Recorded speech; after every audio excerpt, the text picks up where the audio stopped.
জীবনে তিন ব্যক্তিকে বলবা না। এই তিন ব্যক্তি, প্রথমত এক ব্যক্তি হলো উপর আল্লাহ। সেই উপর আল্লাহর কাছে তোমার কষ্টের কথা বলো, সুখের কথা বলো, সব তার সাথে শেয়ার করলে মন বিছাইয়া বলতে পারবা, কষ্টের কথা বলতে পারবা, তোমারে সহযোগিতা করবে। অন্যের কাছে বললে সহযোগিতা করবে না। আর দুই, সেটা হলো বাবা। বাবা সন্তানের জন্য নিঃস্ব হয়ে যায়। ঈদ আসলে বাবা নতুন কাপড় কিনে দেয়, বাবা তুমি নিবা না?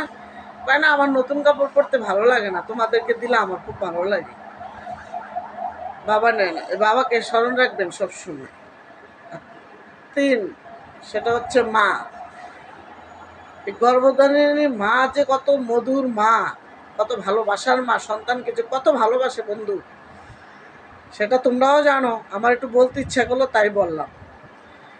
গর্ভধারিণী মাকে ভুলবা না। এই তিনটা ব্যক্তিকে অসংখ্য অসংখ্য সম্মান দিবা। আল্লাহর সাথে আল্লাহর কথা বলবা, নামাজ পড়বা, আল্লাহর কাছে শেয়ার করবা, দেখবা তোমার মনটা হালকা হয়ে গেছে একবারে।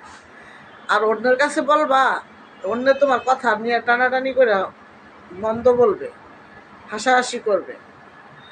এই জন্য আল্লাহর কাছে বলি আমি সবসময়, তোমাদের সাথে তো শেয়ার করি, এই তিন ব্যক্তির সাথে কখনো কারোর সাথে কোনো তুলনা হয় না। সে মহান আল্লাহ তাআলাই সৃষ্টি করে দিচ্ছে। সালাম আমার মহান আল্লাহ তাআলারে, সালাম আমার বাবা মায়ের। তো আসসালামু আলাইকুম।